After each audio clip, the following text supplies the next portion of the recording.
on today's Success and Excuses, we have Rachael. Rachael, welcome to Success and Excuses. Thank you for having me. I'm delighted to be here. Brilliant. Listen, I have been excited about this and we'll get to the reasons why. But listen, a wee bit of intro. Who is Rachael? Give us a bit of intro. A bit of intro. Well, it's one of those classic things around where do you start, really. So I often describe myself as somebody that's gloriously unemployable, and I have been like my whole life. If I was to put it into a nutshell, I do arts, creativity, cultural stuff, but I don't really fit into any of those boxes. So in terms of who I am, I'm really passionate about socially motivated business. I'm really passionate about using creativity as a tool for change. And I've done that deliberately and undeliberately my whole life. My backstory is probably not as anybody would expect. I grew up in Leith in the 90s, decided I wanted to be an opera singer, which is not what people did right back then, right? Train spotting country, it's not what people did. My dad was a folk musician and my little brother's a rock drummer, and I always talk about me rebelling into opera. And I just loved it. But it kind of had a turning point when I realised I wasn't good enough, in the sense that I wasn't dedicated enough to be an opera singer. You know, the hours are long. Massive dedication. Massive dedication. And that didn't bother me, but I wasn't actually good enough. Like, so I could have put all of that into something and then still... Was it the passion that wasn't there, or what it was partly technical ability as well. Do you know, my musicality was not as good as others, and I just didn't want to be in a situation where I was fighting for something that I couldn't progress. And actually that was when I first started thinking about some of the stuff I actually do now, which is bizarre. You know, the older you get, the more you reflect on some of the stuff you did when you were younger. That actually we spend a lot of time trying to improve our deficits and we miss our assets. And what we tell ourselves is that our deficits are therefore more important than our assets. And I hadn't realised that at the time, but that's essentially what I was trying to do. I was trying to work on my deficits to make them great, but I just didn't have the talent for it, really, in comparison to others, forgetting or not even acknowledging what my assets were. And that all came to a head in a rather nice story that I think you will love. I was teaching opera in prisons. Wow, okay. Because, I mean, why would you not, right? Why would you not? Go against the grain. Nobody asked me, of course, right? The young people in the prison were not like, do you know what we want? We want about an opera. We want an opera singer in here. We want to learn opera. Exactly. They never said that. However, it changed my life. And it changed my life because three things happened. One, I absolutely saw that people have potential regardless. One of my core values, potential. Potential. And the young people that I was working with, young men predominantly, they were bursting with entrepreneurial skills and action and activities. And people used to take the piss out of that because they were in jail, right? And actually these young men had survival skills that we could all learn from. And it really struck a chord with me. I was really bowled over by their level of ability when put to a task that they could understand. And we ended up, so that was the first thing. And then the second thing it taught me was about leadership. It was my really big first lesson in leadership. I remember going home one night and saying to my dad, they're not listening to me, the young boys are listening to me. And he was like, well, why would they? What would be the point in them listening to you? You told me it'd be funny, you know, sweetie, but they're in jail. You're waltzing in once a week saying, let's sing opera. Singing funny songs. Exactly. They're like, he's like, well, what are you talking about? How arrogant can you possibly be? And it really challenged how I had to then engage with people. Absolutely. Asking great questions, I like to say. Talk to them, find out who they are, get them on side. Great leadership. Exactly. And actually being humble enough to know that it's my behaviour that needs to change, not theirs. And I have to find a way through that. So that really struck me, and it still stays with me, that piece. And then the third thing was we did a concert, and I hadn't really thought it through because I was wet behind the ears probably. And I was suddenly hit before they went on stage that what if this all went wrong? Like, what if I've actually exposed these young people? They've now trusted me. We've now got a rapport. We're now doing something great. What if I've got this wrong? And that really struck with me because that, and I have a really big bugbear about this actually, I really can't be bothered with people that learn on the job and make mistakes, knowing that they're going to make the mistake. I was like, if I'm ever going to do this again, I have to absolutely know my homework. I have to have done my homework. I have to know intimately the challenges and the behaviour changes and the parameters that I can't leave anything to chance, and I can't learn on the job in a creative sense. You know, let's just see let's see what happens, and then if a mistake happens, we'll go, oh well, we've learned from it. No, not when you're dealing with vulnerable people. Right, okay. Not when you're in arts and create, like not when you're in a situation where you're made to create impact or have an outcome that's about impact. And it's a really controversial thing because everybody wants to engage with failure or do all that kind of stuff. Because it's important in certain areas of life. This is where I totally get it. Is that exposing the vulnerability? How would that affect them? Because they're already really, really vulnerable. Exactly. And if you've no thought the what ifs through. Yep, so I totally get that part. Get that. So those three things really sort of got me on the journey of wanting to use arts and creativity as a tool for social change. And now what I do, which is a really incredible life, I think, I get to help commercial businesses be more social and creative, and I help creative and social businesses be more commercial. And I do that through the Creative Entrepreneurs Club, but I also do it as entrepreneur in residence at the Royal Conservatoire of Scotland. Which is nuts, right? It's absolutely bonkers. The level of skill and talent is extraordinary. But yeah, all of those things, if you were to look at my story or my CV, you'd be like, she's batshit crazy. There's not... But everybody is into business, I think. Totally. You need to be slightly batshit crazy. Totally, and it doesn't work. Listen, I wrote a post, right, on LinkedIn. Was it yesterday or the day before? And it was talking exactly about, like, anybody that ever tells you starting up a business is easy is lying to you. Yeah, of course. Right? They're lying to you. Yeah.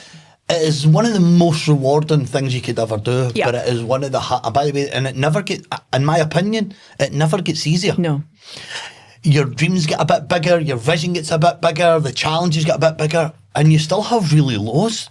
Like, people don't see it. Yeah. You know, there's days I run it with my wife, and there's days we sit in the office and we're just looking at each other like, do you know what? I just run away. Do you know what I mean? People don't see that. They don't see that side of running a business. They don't see that. I talk about this as well. Like at the start, you know, I went from a really high powered career, making loads and loads of money, to running my own business and no money coming in. Didn't know how I was going to put petrol in the car to get to meetings. I mean, it's brutal. People don't see it. Yeah, it's brutal. And I think that's why Success and Excuses is actually came around, because I think if only people knew the real story, what we really go through, the real challenges, and that brings me to my next question. Yeah. I know you've had them, so I wanna kind of put the foundations in place. So we met 8 years ago. That's bonkers. And it was at an event, right? Yeah. So I was right at the start of my journey, probably even 8.5 years ago, maybe now. Right. Could have been 8.5 years ago. And it was with Scottish Enterprise. And I remember listening to you talk. There was a couple of entrepreneurs there had sold their businesses for a few million, and you were talking about your creativity, and I remember sitting going, oh my God, that's a female version of me, just because there was no bullshit. It was just real, and it was really raw, and I was like, wow. And I correct me on LinkedIn, that was 8 years ago. A lot's happened since then, personally and professionally. Go and talk us through the whole journey that you've been going through, and you're still going through to a point. I'm still going through. So I think pandemic, we did a couple of things. Pandemic was really, for a lot of people, the chain, a big line in the sand. Like big stuff had to change. And a lot of it was really good, and a lot of it was really challenging. And we had just launched the Creative Entrepreneurs Club in December 2019. And of course, pandemic hit January 2020. We all knew, right? If you were in the business, like, contracts started falling off the cliff. It was horrendous. It was just like, I was in tears. Yeah. See the end of March, the 27th of March, by the 29th of March, I had about 180 grand's worth of business. Yeah, gone. Just overnight. Just gone. Yeah. Yeah, we were the same, not to that extent, but not that value, but we were the same. Like, contracts, people were just overnight. It was all shut and shop, and it was brutal. There was no lead in, and loads of people that I work with and loads of businesses were just like, 250 grand. Like, payroll doesn't change, right? Payroll's still 300 grand a month, and all of a sudden there's 250 grand wiped off the project sheet, and people are just going, what do we do? Aye. Like, what do we do? So I did two things. I teamed up with a good pal of mine who is doing some great things at the moment in Glasgow, around the Glasgow People Make Glasgow building. Yes. So Andrew Doby from Made Brave. Incredible guy. So him and I are good mates. I follow him. Yeah, and he's good. we were on the phone to each other in tears. Like, what are we going to do? So we got together and pulled something together around a creative network and said, you know what, let's do some interviews with people. Let's just talk through the experience. Let's just get together. And we started a kind of mini Zoom podcast online, like sort of almost like a support group, primarily for ourselves, to be honest, as well as everybody else. But just in a kind of, we have to talk about what's happening and what are the solutions, because this is brutal, absolutely brutal. And I think this is the other thing about, you know, when you're running your own gig, is you're constantly trying to come up with the right solution for the people that you're responsible for. And sometimes that gets missed, right? Sometimes people think that you run your own business in a selfish endeavour. And most of the people that I work with, that's not why we do it. No, is it hell? It's not why we do it. Because we've normally got this vision of something grandeur, something great. And for me, it is really so, it's like, how can what I do make this world? And that sounds dead corny when I say it. How can I make the world a better place? 100%. That's what keeps me going in the hard days, is I'm trying to create something that's going to make the world a better place. And how brilliant is that, right? I know. That's but it sounds dead corny when you say it, even when I say it, but I feel it. Do you know what I mean? Yeah, I don't know if it... I don't think it sounds corny, but I think people find it difficult to understand. Yeah. Because why would you be bothered? Like, absolutely. I get this a lot at the moment because, you know, fast forwarding through pandemic, what we did was we opened up the Creative Entrepreneurs Club, and we had about 300 members in March 2020. And then by the summer, we had 1,800 members. Wow. And then by the next again, so that was 2020. By 2023, 24, we had 4,500 members. And it was just gone crazy. It's dropped quite a lot now because and I'll talk about this, we've implemented a membership. So we went, do you know what? It's free. It was already paid when we launched it. And it was paid because I believe our expertise is worth something. Yeah, absolutely. We then went, do you know what? Fuck it, let's just open it up for free. And we did that. And then it gathered some momentum. And we did a lot right, we did a lot wrong. And I was always really open about it. And then as things were starting to go quite well, probably October 2023, we were getting a bit... You know, we were doing a few things. We had to shut a few things. We had to open a few things, and so all of that messy stuff.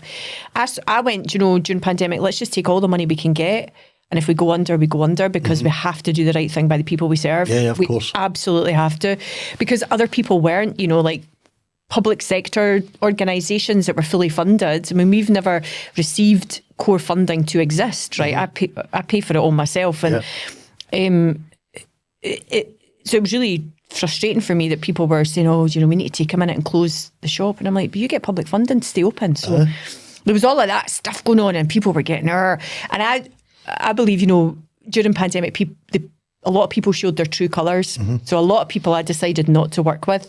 And a lot of people I was like, come on, let's go, let's move forward. And what was interesting about that, I think, is that prior to pandemic, we probably never did that. We probably had more fluid relationships with people where we're like, oh, so-and-so should be in the room, let's include them. Yeah. Now I was like, nah, gone. Yeah. You're not going to show up as a value-based person. I'm not interested. Absolutely. Chuff off. I've not got time for this. You know, the world is in chaos. There's people dying. People are falling off a cliff. Livelihoods are going. Aye, absolutely. I don't give a shit about your hot tub. Right? Get out of my life, right? So I'd cut a lot of people out, which is kind of interesting. So because people, I suppose, know me for having a decent network and all that kind of stuff. So it's quite interesting. So this is probably a spoiler. Like, if you're not, you know, if you're not hearing from me, if you don't meet my values, you're out. Also, and so you should, by the way. Also, if I've not spoken to you for 3 years, well, there's the hint, right? But I did that, and then we were sort of going okay. 23, it was starting to go right. Okay. You know, we've got through pandemic. It's tough. People came, people went. And I was like, right, 2024, this is it. This is our year. We're going to make it happen. And then I found out just at the tail end of 23, beginning of 24, that I had cancer. Boom. Boom, done. And I've got breast cancer. Right. And the type of cancer I've got, so I've still got it, the type of cancer I've got is hormonal cancer. So chemotherapy doesn't work. It's not an option. Yeah. And it was one of those moments where I'd been ill for ages and everybody Did you know? No. You just wonder what's wrong with me. I had no energy. I was really ill and I wasn't getting any better. And of course, everybody, you know, when you're a certain age, everybody starts to say, basically when anybody's over 35 these days, but when you're a certain age, everybody just assumed it was menopause. And but I just wasn't myself. And again, I thought, well, do you know what? We've worked. But you knew it wasn't it. You knew there's something going on here. There was something going on, but all the tests kept coming back, usual shite. And it was that thing where we worked all the way through pandemic. So we didn't take any breaks. And I did put staff on furlough, but I had to keep moving things forward. Yep, 100%. You couldn't do anything else. And it was absolutely the kind of leadership I don't really like, which is first in, last out. Yeah. But we all had to do it to keep something going. But that's also great leadership. A lot of people forget that. Yeah. Yes, leadership is about engaging your people and bringing the best out of your people, but it's also having to make the tough decisions. Yeah. You know, if my business is going to survive, unfortunately, I'm the guy at the top of the tree. I need to make tough decisions. Yeah. And I hate making tough decisions, but I don't say hate tough decisions. It's not a pleasant experience. No, it has to be done. It has to be done. That's good leadership as well. Yeah. You know, people forget that. It is, and you're constantly trying to evolve yourself, which a lot of people I think find really difficult. And I mean, during pandemic, I had looked quite deep about what my life is, what I was doing, what I was reflecting and what I'm service leadership. What am I showing up to? Am I really showing up? And am I really living the values, or am I being a wee bit toxic about it? Do you know? Am I being a wee bit self-righteous about it? And sometimes I think I was. Sometimes I was like, well, I'm doing the right thing here. We're human. Exactly. I teach leadership and I can still be. I've got to sometimes. I self-reflect and go, I'm not really living what I'm teaching here. Exactly. No, I get it. I mean, the first rule of anything, right? The first rule of business is just don't be a dick. Aye, love it. By the way, I'm in the process of setting, this is true, right? A quick story on that and I'll let them continue. Yeah. I'm setting up a networking event in London with another two business owners. One is a podcaster down in England. She's interviewed all the top people, you know, the Stephen Bartlett's not in the world yet. She's done all the podcasts with them. And the other one runs a magazine called Mind Jump. And so we've been discussing about, we want people who live our values. You don't, no one of the, you know, the networking events, you're just like, do you know what I mean? Right? Yeah. Don't like them. Can't be bothered. So it's something we're trying to create something different. And the reason I'm saying that is the motto is no dicks allowed. Yeah, 100%. No dicks allowed. And you know, that's gender neutral. Yeah.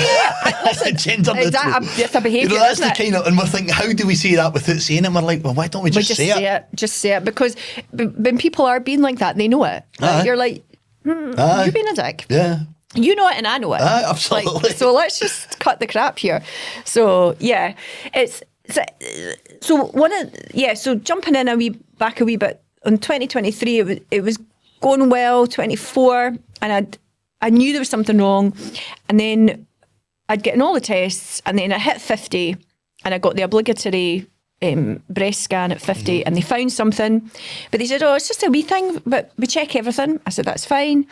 And it still wasn't right. And then I've now become obsessed and totally fascinated with how incredible the tech is when you're in this particular position. So I got a scan from my feet up. So I was getting all these scans, nothing was showing. And then I got a scan from my feet up where they show the inside of your body going up. And they realised that the tumour that I had on the right side was going back to front rather than across. Right. And commonly they go across, so they can see a tumour. That's how they never really noticed it. That's how because it looks tiny. Right? When you're doing a front scan, it looks tiny, but actually it was pretty big. It was like 3.5 centimetres, and it was growing because they'd put me on HRT and estrogen feeds cancer. Yeah. So the counsellor was like, so they're happy thinking, days, right? It's like, woohoo, this is tasty. And so I was getting iller and iller. And I remember going in, and I've got a funny story about this, because this is part of my thing, I think. I was going in, and it was surgery or nothing, but you have to get approved for surgery. I want to see before you finish the story. Yes. When you found out, what was, and I don't want to dwell on negativity, but what that must have been, it must have hurt you for 6. Or was it just like, oh well, I need to deal with it? Well, it's really Or interesting. a bit of both? A bit of both, right? Because I'm kind of like, I need to deal with it. But I say that now. Aye. I've just never been in a position. But I'm saying that now, I'd be like, well, you know what? I just need to deal with this. I think that was one of the things that surprised me the most, was how I dealt with it, or how I am dealing with it, because I'm still really ill. I'm still, Which you wouldn't, anybody watching this, you wouldn't believe. No, and that's a really big thing for me around leadership. We can come back to that. It kind of hit me for 6 in that I realised big life changes were going to have to be made. So my husband and I are separated and going through divorce. He did not want to support the journey. So he was like, you do all of this stuff on your own anyway. I'm out. No. And it's like, right. Now, when I was thinking about it, we were already in a position. If pandemic hadn't happened, we would already probably have been in that position. Yeah. Pandemic happened, it changes everybody's relationships and all that. And I was trying to do all the right things, but there was a bit of me, and I kept saying, I can't keep working like this. I cannot keep working like this. Like, well, and I was the person that brought in all the money. I did everything, everything. And my soon-to-be ex-husband was a stay-at-home dad. Great, but I still did everything. Like, So mum, entrepreneur, leader, wife, cook. Yeah. Yeah, So I did. So give him his credit. I didn't cook, but I did everything else. But Yeah, on a sure, Saturday, I was doing 6 washings. Right, it's that kind of thing. So I did all of the labour everywhere. I was doing labour everywhere, and I remember the bit that totally knocked me for 6. I was in getting assessed by the plastic surgeon, who was glorious, by the way, exactly what you want a plastic surgeon to look like, right? He was absolutely beautiful. Everything was just, and he was really arrogant, and he was really devoid of all emotion, and he was just looking at me like, you've got a lot to fix, right? And I was like, oh, you lose all your dignity, right? You're just like, oh, here we go, right? And I'm sort of thinking, well, I don't really know. Like, okay, just, can it be fixed? Is this allowed? But and he's like, we need. So the idea was that you take the tumour out, and then you put you have a tummy tuck. You've create yourself a new right side. Yeah. So these are new. Yeah. So everybody, you're welcome. And they're trying to work out if that's possible, and because it doesn't take for everybody, and you do have to be fit and healthy. And I've never smoked, right, and I hadn't really realised how important that was. So you were fit and healthy and ready for it, other than the cancer. Other than the cancer. And I'd made really deliberate decisions, and I'm really fanatical about it now, but I make really deliberate decisions about what I eat and what I don't eat. I'm exactly the same, by the way. Really, and exactly the same. Because my energy's all I've got. I am a really healthy eater. Yeah, and I mean, zero processed foods. Same. Everything's made from scratch. Same. Me and my wife, zero processed. Same. 125 grams of protein a day. Yeah. Same. And I'm fanatical about it. It's because my energy's all I've got. It's all so, and it ebbs and flows. But I was in that scenario, and the plastic surgeon said to me, like, let me see your tummy. And then he said to me, let me see your thighs. And, I've got no doubt, so you're there with my trousers. Drop the drawers. Drop my drawers. I'm like, here we go. So I've got nothing on here. My top's open. My pants are on. I'm standing him, and he's thinking, is this the pinnacle of my life? Do you know what I mean? Here we go. And you just like, oh God. And I'm like, I'm a leader. I run a pretty good business. None of that matters, of course, in these situations. And then he said to me, the killer moment, he said, Rachel, there's not enough fat on those thighs. And I was like, thank you. Ta-ding! Ta-ding! And the nurse was looking at me like, And I'm like, oh, I'm delirious, right? Are you crazy? This is great for me. It's like, not enough fat on those thighs.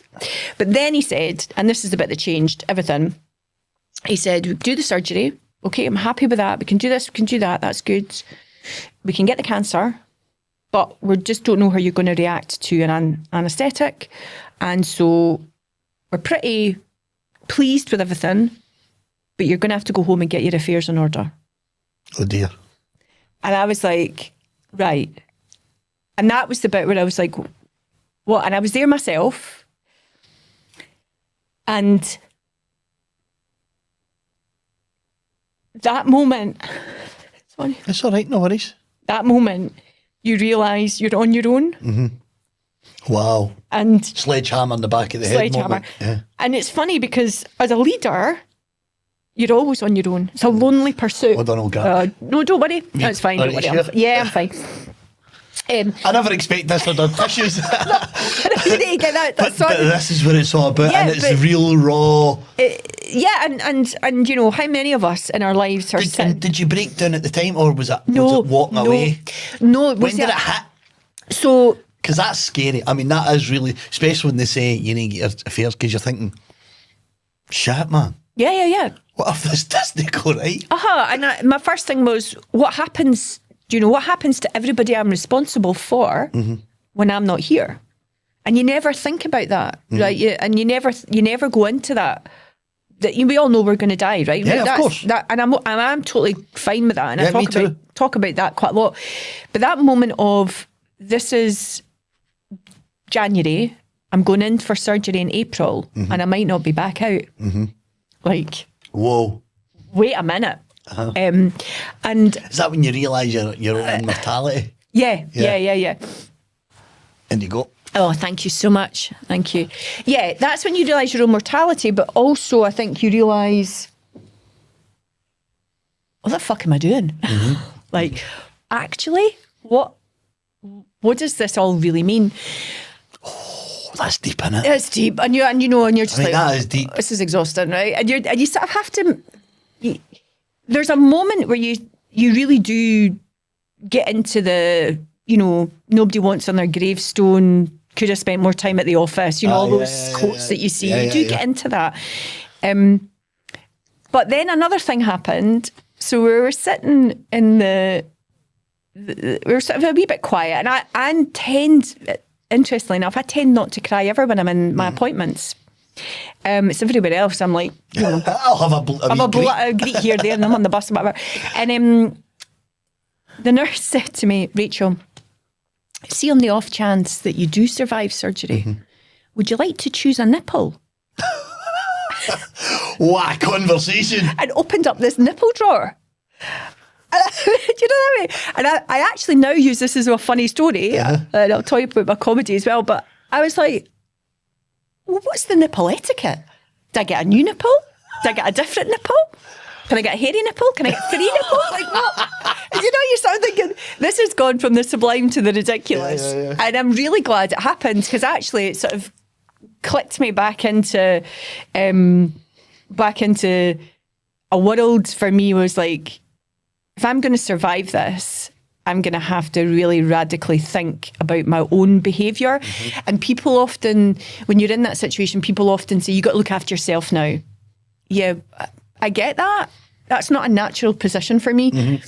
What is a natural position for me is my own behaviour and how I manage my own behaviour and how I want to react to it. So I remember going home or driving home, and at the time we only had one car, and I went to Tesco and I bought like everything purple, every purple food that's great for you, right? So I live off blueberries now, broccoli, aubergine. Love all of them. Aubergine, no. Can handle not it. so much, but right, okay. Get the moussaka on the go, and like I just thought I'm going to stock up on things I know that I'm going to have to clean myself out. If I'm going into surgery, give yourself the best possible chance of healing. Best possible chance. And they don't ever give you a percentage, but they did give me a kind of inkling that it was pretty high. I wasn't coming back.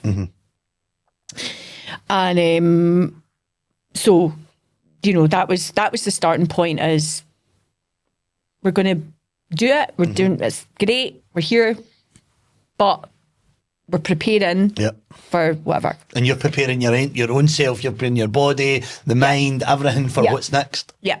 And I got home that day and I was 40 minutes late with the car. We only had one car at the time. I was 40 minutes late with the car, and my soon-to-be ex-husband went bonkers because I was late and he had to be somewhere. And I just don't understand. I don't know your potential ex-husband. I just don't understand that. Like I don't. it's a really hard thing to... I can't understand it. When I say it, that's the thing people are most shocked about. The cancer, everybody kind of goes, oh, we can see that you can handle that. That's the thing people are most shocked about. But and for me, it was actually a blessing, because I was like, well, there you go. That's that decision made. Mm-hmm.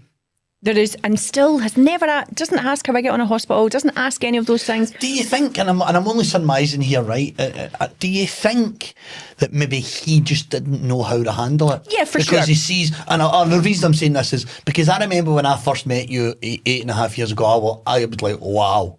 Because you come across, your persona, you come across a really strong, powerful woman, right? Yeah. So I wonder if, and I'm just wondering, I wonder if he just didn't know how to handle it. Absolutely. I'm just surmising it. Absolutely. I think that's completely right. And I think it's an interesting dynamic that our relationship, I was always perceived as the strong one in every aspect. And I was always strong in every aspect. I've now realised how detrimental that is in your life, where you can't, I'm more vulnerable in my professional life than I'm in my personal life. Yeah. And that didn't serve me well, right? Yeah. And actually, thinking about it very bluntly, we were not compatible in that way. We didn't prop each other up in that way. And I think... And that's the key, I think, to any great relationship. 100%. Is, does that person make me want to be a better person? Yeah. That's it. That's it. That's it. Does this human being that I'm spending majority of my life with, who I love, do they make me want to be a better person for them? And if the answer's yes, happy you've got days. a great relationship. Exactly. If the answer's it's time to worry. Or if you've never even asked the question. Oh, absolutely. I mean, I have this conversation with my wife, by the way. We talk like this to each other. Yeah. But you make me want to be a better person every day. That's lovely. That's how we talk to each other. Which is lovely. And her reply is always, particularly around, because she was on my podcast number 52, so the end of the year podcast, and I was asking her all the questions. She was sitting in this seat, and I was asking her the questions. What's it like to be married to me? And I was nearly in tears hearing her answers. Because she's like, it doesn't matter to you, whatever you say, I believe. I believe it's because I know the person you are. I know how dedicated and committed you are. Yeah. So I blindly believe it. Isn't that beautiful? You've never proved me wrong. Yeah, isn't that beautiful? I know. You need some tissues definitely for any of this going forward. Anyway, sorry. No. Story. But so I think, and so that was decision made, really, and I made the decision to go, well, I've actually... So you're going through surgery, you're going through cancer. Yep. And you're going through a divorce. Yeah. I mean, Jesus Christ. You move house, then that's you get them all. Well, yeah, I did that too. Oh, dearie me. I was just making that one up. Yeah, I did that too. I moved in with my mum, which is hysterical. So I left a family home, which is unusual for a woman, just to be dead stereotypical, I suppose. And my two children stay with their dad full time, and I stay with my mum, which is like an episode of the Golden Girls. Yeah, okay. My mum loves it. She does, it's, I'm in my 50s with cancer, running a business, doing all the things I do. My mum does my washing, it's like so bad. I moved in my I'm not going to be that person to say my mum loves it. It's not that my mum loves doing my washing, but she's like, we've got this double act going on, and she's got her weighing back. She totally has, and we love it. We have sit on a Friday night watching Bridgerton or whatever, and she told me... By the way, I've got an incredible relationship with my dad, but I don't know if I could sit every day. By the way, Dad, if you're listening, sorry. Because I think we'd end up killing each other. But we've got a brilliant relationship, by the way. Like, a fantastic, it's like brothers almost. Yeah. It's funny, like, my mum and I are very... we are very mother-daughter, which is strange because... like, we play those roles really well, but we're really, really close. Aye. But I would never describe my mum as my friend, because she's my mum. Aye, absolutely. Right? And actually, what she says goes, do you know? I'm still scared to swear in front of my dad. I'm 53 and I'm scared to swear in front of my dad. Yeah. No, same. Because I'll get don't get me wrong, in a certain conversation, we'll swear. Yeah. But it's got to be, what's the right word? Fitting for the conversation, we'll call it. Because if I just swear, No. I get the look. Yeah. I get the silent treatment sometimes. And you're like, oh my gosh, right, fine. And I can swear, by the way. Yeah, backtrack. Yeah. So it's brilliant. So, but yeah, I moved out and but you know, I live in a small town, so we actually stay across the street from each other, so my kids can come backwards and forwards anytime. Yeah. So that works really well. But yeah, I went into surgery knowing I was on my own. I made the other conscious decision of keeping the Creative Entrepreneurs Club going. We could have just shut it down. I decided not to because I wanted to make it work. We'd come out of a pandemic. I was determined to make it work. I'm still determined to make it work, even though the shite 2 years we've just had. Not in a toxic way, but in a really, I really believe in what we do is needed. Yeah. And I needed it. I needed it to keep me sane in the fact that, you know, I could have, I was fortunate I'd got health insurance and stuff like that, and I could have not worked, but then I just would have wallowed in my illness. Absolutely. And I'm not that kind of person. No, neither am I. And I couldn't I need a purpose. I need a purpose, 100%. And I couldn't get my head round why everybody was saying to me, you got to do this, you got to do that, you got to do that. And actually, interestingly enough, I lost a lot of friends. A lot of friends were like, I don't like the way you're handling this. I'm not interested. And then my soon-to-be ex-husband's family cut me off completely. Nobody's asked how I am. Everybody just went, that's it. We were together for 20 years. Wow. And it was like done, gone, end of. And so there was a lot of plasters getting ripped off all at once. Yeah. And I went into surgery, and the surgery was successful, but I wasn't doing well after surgery. And it was really... Hurt you really for six. Really hurt me for six. What people don't understand is that, particularly how you've described the surgery you went through, it actually really, really smashes your body, doesn't it? I mean, it really hits you. I went back and came back. Like, I went under and came back. You know, I was in surgery for 11 hours. Wow. And then I was in recovery for another 5, and it was touch and go. And there was a big debate about whether they were moving me up to ICU or whether they were keeping me in recovery. And one of the surgeons who'd finished was away for the night, had to come back in and say, Rachel, we want to keep you here because as soon as we send you up there, everybody's here to save your life. But as soon as we send you elsewhere, you're not our responsibility anymore. And we're not sure if the surgery will take, because what I've got is a patch. They call it a patch and a flap. Right. Yeah, I grew up in Leith in the 90s. That's not what when we described a patch and a flap, it was something entirely different, right? Entirely different. But the patch, so what they do is they cut your tummy. So I've got about a 14, 15-inch scar across my tummy. They cut your tummy, they take out your fat, they take out some skin, and they patch it into your chest. Yep. So I've got a patch at the side. And so they need to make sure that your patch takes so that your body... Blood flow. And your body knows it's you. Yeah. But fascinatingly enough, they have to tie all these tendons by hand. So there's like 3... It blows you away, blows your mind, right? There's 6 surgeons in the room. And they've all got their own specialities. Yeah. I watch all these surgeon programmes, Life and Death and all that. It's extraordinary. And these people are worth every single 100%. Penny. Underpaid 100%. When I see some of the things they do. Unbelievable. And the level of skill and nuance and intelligence, and you're just saying, this is incredible.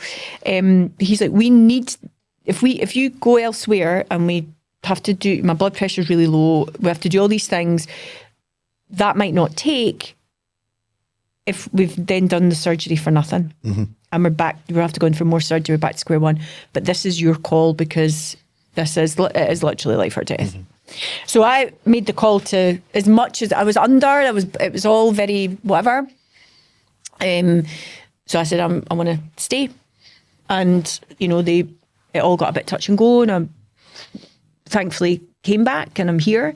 But I was in recovery for 7 to 10 days in hospital, and they wake you up every half an hour to make sure that your body's working and you've got an ultrasound. Absolutely. And they get you walking and everything. You just want to sleep. But you want to sleep. And I hadn't slept for 36 hours at that point. And it was brutal, absolutely brutal. And but interestingly, you know, and I was on my own. Nobody came to visit me. I didn't want the kids to come and see me this ill. And actually, there was actually no need for them to have that memory. You know, I totally get that. Totally. That's not how they know me. So why would they have It's horrendous, that? by the way. My dad went in for a heart bypass. He's 74, and it was 10 years ago, right enough now. And I remember, I didn't think he was coming back, and it was horrible. Yeah. It was horrible to see him, because you're like, this strong man is a shell. That was horrible. Yeah, I mean, I totally get that. I think I would probably be the same. And I didn't want, and there was no need for people to visit me, really. Yeah. But there is something about being on your own that's really triggering, I think, really difficult. So I came out, and actually, so that was on the 1st of April, 2024. And I did the keynote speech at Tectonic on the 4th of May. I was at the first Tectonic in Glasgow in the Barras with 400 folk, and I was out going, right, here I am fighting cancer. And when you look back at it, you think, wow, that's a bit mental. But I tell you what, it kept me alive. Yeah. It kept me alive. Gave you that purpose, going back to that whole scenario. Gave me a purpose. And I kept want going. to talk about this. So this is really, I'm loving this story. And I'm going back to success or excuses. Yeah. There is so many times in life, right, that we can make an excuse. Yep. And wallow in the victim, or you can grow up here and just say, you know what, I need to keep moving forward. And that's kind of what you're saying. There's been all these hurdles that you could have walked away, and sometimes you think, well, I probably would have as well, but you've just kept going. You've said, no, I'm going to own this shit. I'm going to keep moving forward. I'm going to put myself out there. And I think that is an incredible story just on its own. Yeah. You know, and then you put everything else in it. I mean, it's a tough gig, by the way. It is a tough gig when you sit and reflect. This is probably, out of all the 60 guests, this is the first time I've been like, holy shit. It's hard. It's hard because it's hard because you don't want to be toxic, and that's a big thing for me. Yeah. Like, I don't want to be like, oh, everything's fine, let's just keep going. It's not. Like, I'm toxic positivity. Toxic positivity can fuck off. Excuse me. I wrote a post about that about a month ago. Well, it really can. It can destroy you and other people, toxic positivity. Well, you don't confront anything, right? Absolutely. You're just thinking, I keep going at all costs. Now, I've realised I'm a kind of person that moves forward all the time. But in order for me to move forward, I need to be really clear on my path going forward, but I can't sit still. Yeah. It's just not in me. And actually, I totally get that. Lots of people then have a reaction to you because they think about how they would behave in your situation. Yeah. So if you're in my situation, then why are you not doing this, or why are you not doing that? And they bring their own behaviour, their own views into your situation. And because unless you're in the situation, you don't know. We don't know how you're going to react, you don't right? know. That's how you like it to start. I'm like, I think I would do this, but you don't know. I actually don't know. And I might fall apart, but I don't know. You don't know. But all you can be is the hero in your own story. Absolutely. Love it. Right. And every morning you wake up, you get to write your story all over again. All over again. And sometimes you do it really well, and sometimes you do it really badly, you know. And that's all right. And that's all right. Absolutely. As long as you take responsibility for it, it's all right. And I was very, so there was about a year, I'd had surgery, then I had to go into radiotherapy. That was brutal. And I stayed in Aberdeen for 6 weeks, and I rented a little student flat. And that was low, right? And I was sitting on my Todd in this little student flat for 6 weeks and going to radiotherapy every day and coming home. But I was going to the gym and I was having smoothies, you know, I was having absolutely... You were still giving it a good goddamn go. Still giving it a go. And radiotherapy is, the only way to describe it is like burning from the inside. It's like sunburn from the inside, and it wipes you out. I kept going, kept working, did a few hours every day just to keep me sane. And that was really brutal. And I was on my own for that as well, and it was tough. I had two really good friends came up to see me. One came all the way up from Dumfries up to Aberdeen just to take me out for dinner. But it was really, really tough. And then I'd said to a really good friend of mine, Jay Lafferty, who's an incredible female comic, and she's been a comedian for many years and very well known, does great one-person shows at the Fringe. I said, do you know, I've always quite fancied stand-up comedy. It's on my bucket list, because I'd started a bucket list, because I thought, I'm going out, right? And I was still, even though through radiotherapy and through treatment, there's still like, we don't know. Yeah. Right? We don't know. Yeah. And I thought, I'm going out. And she's like, and I said, so I'd quite like to try stand-up comedy. This was in the December 2024. Yep. And she said, right, okay, let's do it. So she put me on the billing in January 2025. She runs this night called Bonafide, right? And it's when... Oh, you're a glutton for punishment, lady. I really never thought this through, right? I was like, usually I'm like, yeah, it's fine. Oh my God, what an absolute shit show of a decision that was, right? Hilarious. Because you can talk, I mean, you can go up and probably talk in front of any, because I'm the same. You give me something to talk about, I'll go up and I'll do a gig. Yeah. Stand-up comedy. It's a totally different thing. Totally. It's a totally so different you must have been kind of like, I'll be able to do that, I can talk. And then I was like, oh my God, no. Because being entertaining is different, right? So I can go and talk about the subjects that I do. Yeah. And I talk for a living. Yeah.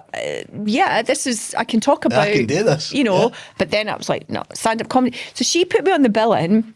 And what I hadn't realised, I'd sort of thought it was going to be like an open mic night or something that she was running. But she does an evening where 3 established comics try new work. Yeah. That's how they all do it, and all the comics, they go in there, that's how they try. That's how they work it, right? And that makes sense, right? So you're working through your jokes. And so she's like, right, we'll just stick you on the billing. So I did the Stand in Edinburgh. Right. And I was about 2 days before, I was like, I haven't thought this through. She went, she was a bit like, just go for it anyway. But she knew, right? She's like, I've known you for 25 years. I know fine well that you were like, let's try it. And then all of a sudden you went, wait a minute. And I was like, what am I doing? She's like, well, you're doing it. You're on the billing. You can't get away. Yeah. Your name's on the chalkboard. Get your ass out there. And I was like, oh my gosh. So I decided to talk about cancer. Mm-hmm. I didn't talk about my ex-husband, mm-hmm. but I did talk about online dating, mm-hmm. because I decided in October that I was going to do some online dating, which was hysterical. Yeah. So some great stories, not for today, but some other stories. I'll get you on our podcast for that. Other stories about that.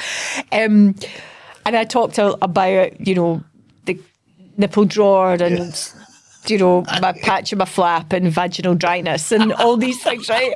And I was like, okay, fine. And people laughed, right? And it was funny. And they probably loved it because it was real. It was real, and it was good. And I then finished with a very quick thing around, don't take your life for granted and all that. And then the feedback I got, and I did a thing on LinkedIn that I was doing it, the feedback I got was extraordinary. And then people started sending me and telling me their stories. Right, okay. So people have been reaching out to me over the last year and a bit, telling me all the stories about they've done. Some people have got a Velcro nipple, right? Some people have got no nipple. There's all kinds of things going on. Men and women get breast cancer. So lots of men have been reaching out saying, this is my story. Yeah. And I've been getting this kind of, all of this feedback around how people feel me being honest and open and vulnerable has been really helpful for their journey. And that's a hard gig as well. That's a hard gig because you're taking everybody's... I struggle with total vulnerability. Yeah. You totally, and because you're really exposed and you don't know if it's the right thing or not, and you don't know if your ego's taken over or not, and you don't know if you're being humble enough or not. It's a really weird thing, and doing it on social media. So I talk a lot on social media about stuff. So they are. And I'm right out there, by the way, on social media. I just say it, what I think. What I think, and you're like, I don't know if it's going to work. And so then I said to Jay, I think I'm going to do another one because I'm quite into this now. I'm thinking this could be a thing. So then I did the Stand Glasgow. Wow. I hadn't really, honestly, to goodness, she's a very good friend of mine. It's her night. She can choose what she wants to do. But the enormity of it didn't really hit me until I went, this is like going up and playing King Tut's for the first time. It's a big gig. Like, you don't stand on the stage at King Tut's for your flipping first gig, right? So I was very... That's when you go to Blackfriars and things like that, really small, really... So that was bonkers. So that went down really well, but I was heckled and everything, and it was a real hard situation. But again, I was like, actually, I really like this. I'm really into this. So I'd put, again, another couple of posts on in LinkedIn, and I put a post on in my bikini. So I've been wearing a bikini on the beach, because I do this on social media. I do beach chat when I talk about life on the beach. And somebody DM'd me privately saying, always respected you as a leader, Rachael. However, this isn't Facebook. You know, put them away. Yeah. You're clearly very vulnerable and very raw and very emotional about all this cancer stuff, but this isn't the place for it. And you know, that way you're just thinking, you know, we said, you know, way back at the beginning, don't be a dick. And I was like, oh, you've got to be kidding me. Because it was a really big kick in the teeth about the kind of leader I am. Yeah. Like, it just reduced me into this like emotional, to type, you know, female emotional to type leadership tripe that people peddle. I was like, I'm not doing that. So I have never named and shamed, and I never will, but I just got on a gold lamy bikini swimsuit, posted a bigger picture and said thank you to the person that's, you know, challenged my leadership. You've made me realise what kind of leader I am. Yeah, love it. Who the fuck I am? I don't think so. And I actually just went, and then it got me on this other journey, which is the journey I'm on now, about, well, what does leadership look like? Like, what really, you know, and we're still in a position. And I'll go so answer that. So what is great leadership? In your opinion, what is it? What makes somebody a great leader? Because my mindset is, great leadership isn't known having all the answers. No. It's not having all the answers. It's not even having any answers. It's not having any answers. It's about building your people. And I mean, I believe that you can take a great leader for any industry and move them into any other industry, because it's all about the people. You've got great people who are experts at what they do, and it's bringing the best out in them. That's what I think. What is your idea of great leadership, or being a great leader? So I think it's really interesting, because I think it varies in the sectors that you're in. Of course it does. So I'm in arts, creativity and culture, and there's some very traditional ways of being a leader there, because it's you, the individual, and you're your creativity. So for me, great leadership is, I believe in service leadership. I'm here for others. Servant leadership, yeah, so absolutely. I'm here, so do I. I'm here for others. I would like to think I'm humble enough to know when I'm being right and from wrong. And I think that sort of humbleness then helps me make difficult decisions, because at the end of the day, leadership has to be somebody that holds the space. Absolutely. Like, you hold it for other people. Are following you. Yeah. And you hold it so people can flourish. Yeah. You don't hold it because you want to be... The irony of all of this conversation that we're having today is I don't actually like being in the spotlight. That's bonkers, that, because they're there. It's so funny, isn't it? Right? But when I'm in it, I'm fine. I have to take it. Yeah. I'm good. I mean, I say when I'm running, and I don't run a lot of training programs any longer, but when I'm running a training program, maybe not so much now because I'm doing it for so long, but I always used to imagine it was like a singer going on stage. Yeah. I was terrified. I mean, shitting myself terrified. Yeah. And I considered myself to be an expert in what I do until I stepped onto that stage.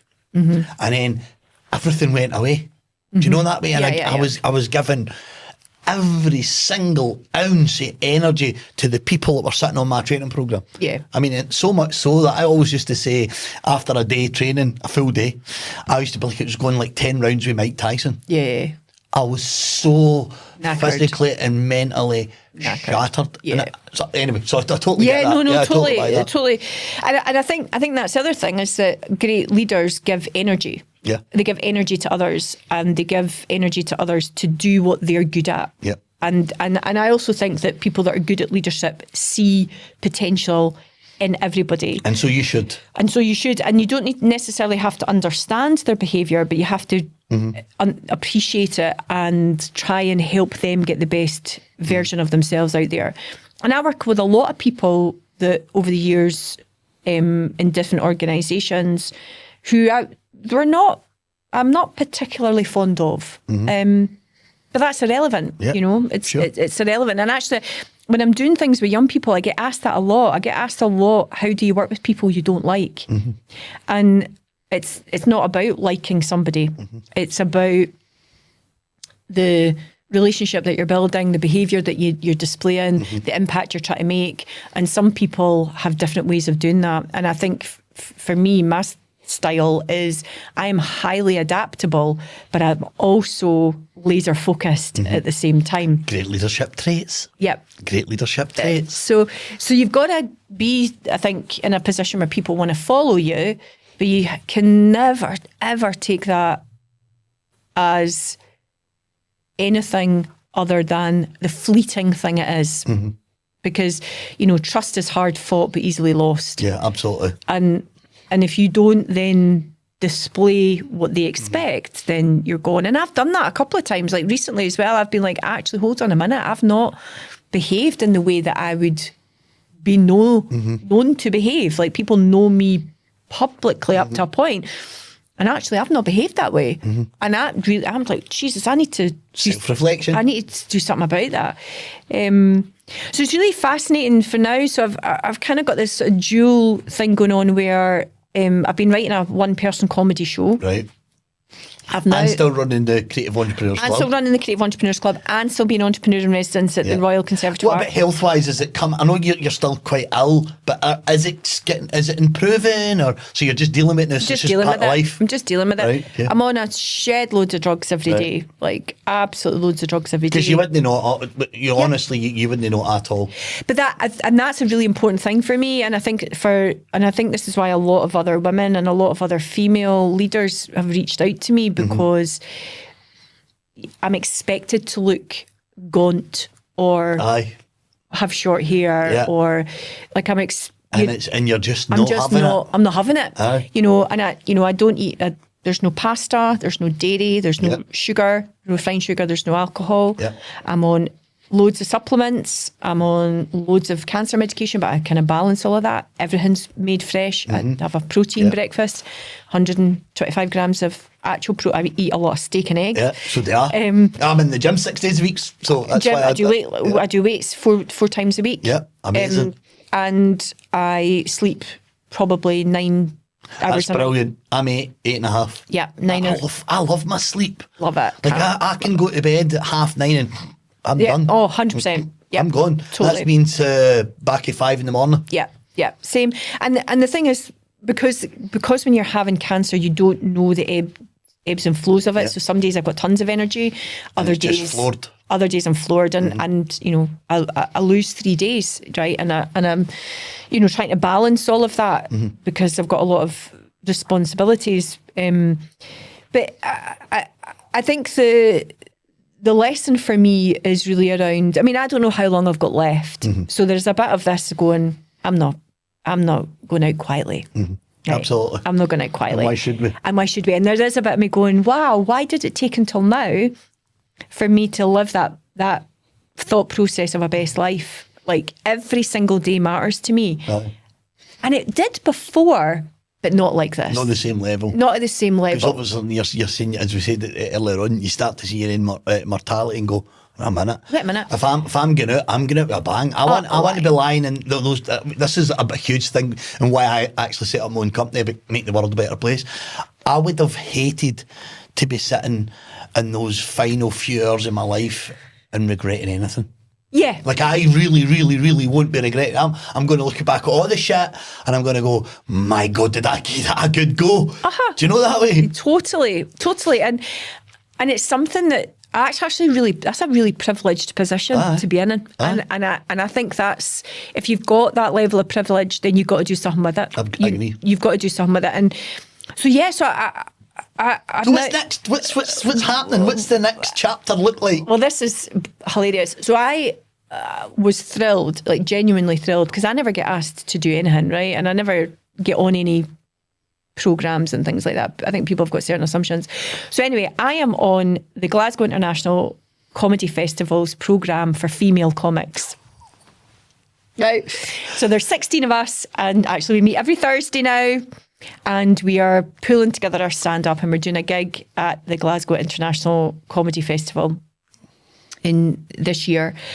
And I'm By that, I love comedy. I'm actually going to go and see Stuart Mitchell on Saturday. Oh, cool. Well, for the second time. Second time. Right, I'll send you Blackfriars. I'll send you the link. I love comedy. Send you the I think link it's to one of the Rachael. best. See, just sitting having a bloody good laugh. Yeah. There's nothing like it. I don't think there's anything like it. Well, it's really brilliant being with so many women. I've got something to say. Aye. Because I think now I've got something to say, and I want to do And then something. you'll refine it, and you come up with new stories. And Yeah. So I want to do a one-person show, and I want to take it to the festival, the Fringe, and I want to do leadership, cancer, comedy, creativity, all of this stuff, all the stuff that's happened to me, and be quite out there for people. And it is a little bit of a if I'm doing anything selfish, a wee bit of a selfish thing for me, because see, writing all this stuff and getting it all out and talking about it and see, making people laugh, what a gift. Like, absolutely. It really jolted something in me when I gave people that joy, and I was like, oh, I've got a kick out of this, actually. But that's the creativity side here again, isn't it? I mean, it's like it's in your bones. It's in my bones. So that's coming out.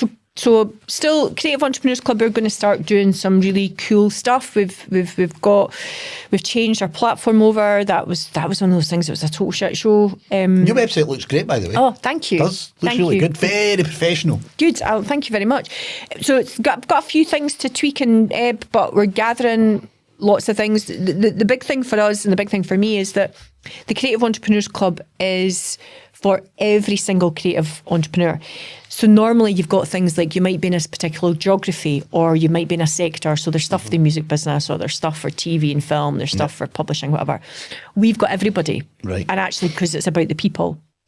And we're going to be doing the first Festival of Creative Entrepreneurs early next year, 2027.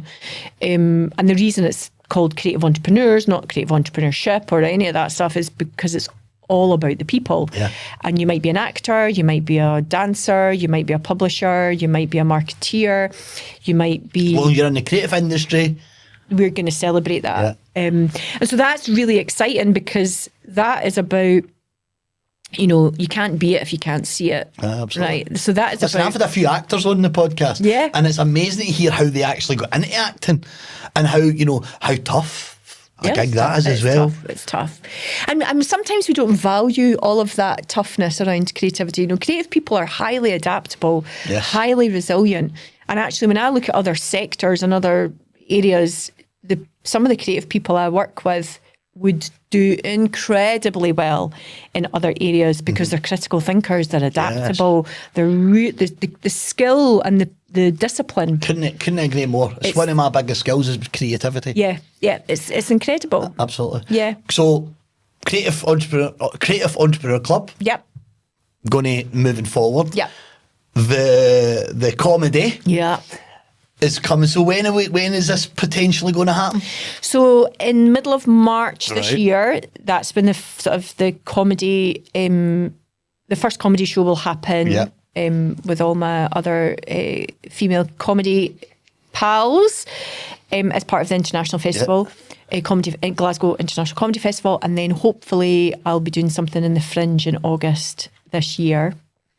But I'm going to. I want to do stuff where I can raise money for cancer, and I do have a big vision for me. I think one of the big things has been around how different your body is when you go through something like this, and lots of people have lots of different experiences of it. And I've met lots of people that have not got positive experiences at all, and I really, my body's been mutilated. Yeah. It's trauma. It's brutal. Massive trauma. Massive trauma.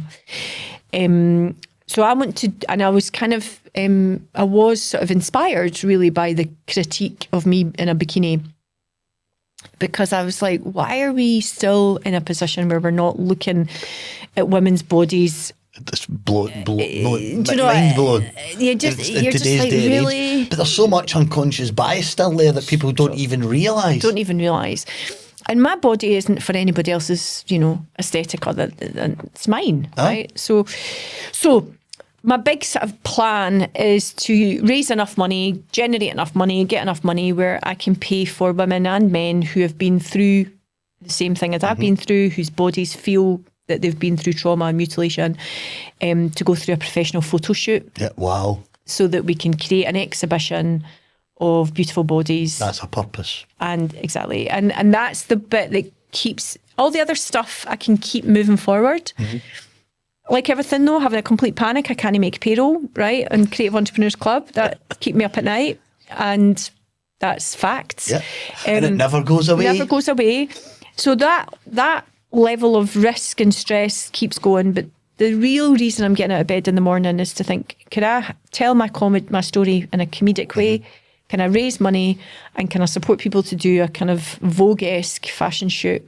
But in my head somewhere, James, that we've got billboards of people, you know, all over the country, and everybody is showing off their bodies in a way that actually is about their healing and their purpose, and challenging all the perceptions of what do we think people are like, you know.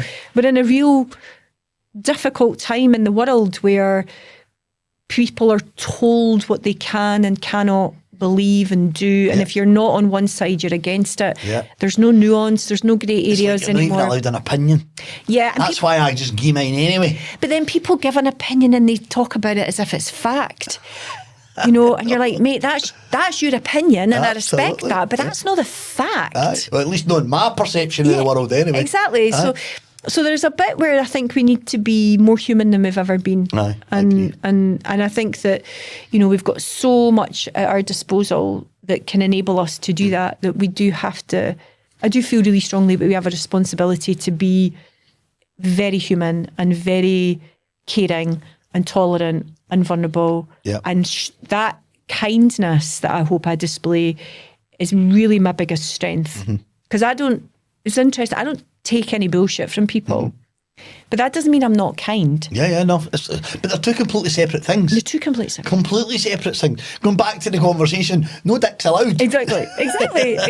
And you can be all of those things. And I think, you know, I want, especially my daughter, I want them to be able to be who they are in a world where it is accepted that everybody's got their own brilliance, and their own brilliance is something that has a contribution. We're not fodder.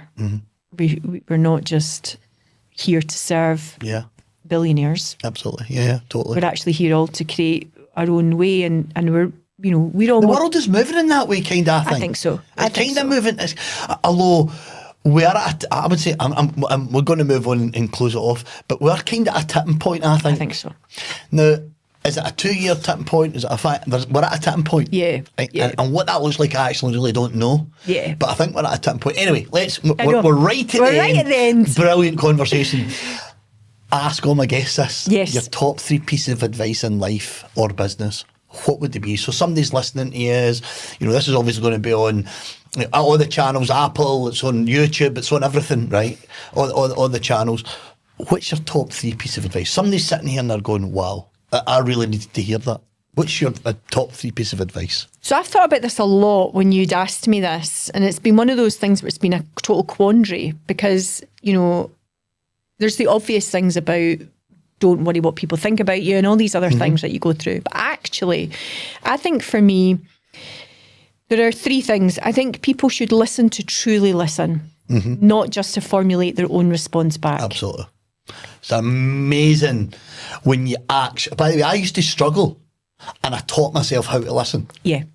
So I think it's, if you can listen and truly listen to what's been said, not just to formulate your own response back, that sends you leaps and bounds ahead of where you want to be. I think the other thing is, and this is, you know, we're Scottish and we will have this, right? You can't get too big for your boots, but equally, you know, we've got this situation where people don't want to fail in Scotland, right? In particular, it's a very cultural thing for us. But then also people don't want to get too successful. That's also a cultural thing. So you have extraordinary people in the mediocre middle, and that drives me mental because you're doing neither. Absolutely. You're neither failing nor succeeding. You're just playing it safe. And so I would be encouraging people, and this isn't arrogance, but I would be encouraging people to back yourself. Yes. Believe in yourself. You might not get it right. It doesn't. And you might need to start again. That's okay. It's okay, but back yourself. Yeah. Believe in yourself and actually like yourself. You know, be the person that you go to bed at night going, okay, I might not have made the right call, but I'm comfortable with how I behaved today. And I think that's really important. So back yourself would be my other one. And my final one, I suppose, is maybe more of a personal one around there is never a situation where, and this is quite a difficult one, right? For me, giving up is not an option. I don't know how to do that. I'm not built that way. I'm exactly the same. I'm just not built that way. However, keeping going can be really difficult. And it's okay not to be okay. Absolutely. And actually, you know, I'm not on, one of the things that is really important to me, and I've worked hard at it, I'm not on medication for anything else. I'm only on cancer medication. So I'm not on medication for depression. I'm not on medication for other steroids to keep my body, whatever. I'm not on any of that stuff. So there's no other illness that is being dealt with me other than the cancer. Now, I totally get that's a privilege. I totally get that's a privilege, because if other people are dealing with multiple different levels of things, that's okay. Aye. So I say this a lot. It's okay not to be okay. 100%. You know, because I think, like, see, humans, right? We actually do want people to do well to a point, and then we have this whole other scenario. You know, don't get too big for your boots. It's bullshit. But I actually love conversations like this. I love to hear, because it's almost like you're almost. I know I need to close the podcast, but almost like, fucking go. Go. Well, I mean, Jesus, Go for it.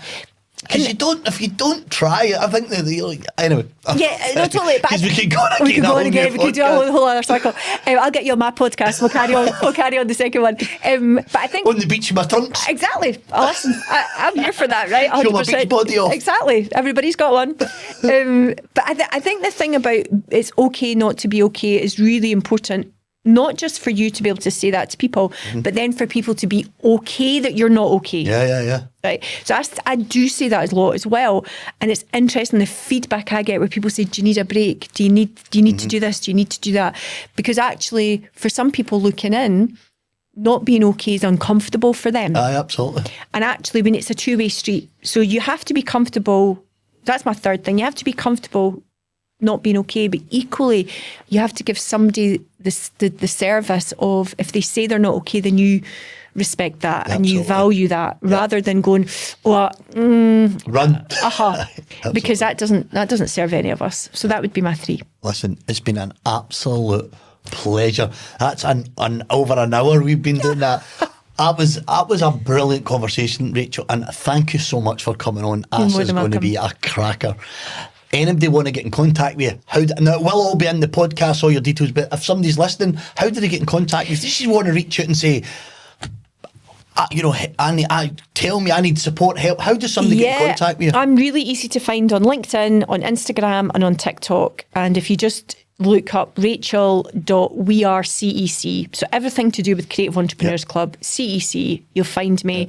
I'm usually dressed in something colourful. It's my signature. Or a bikini, which is also colourful.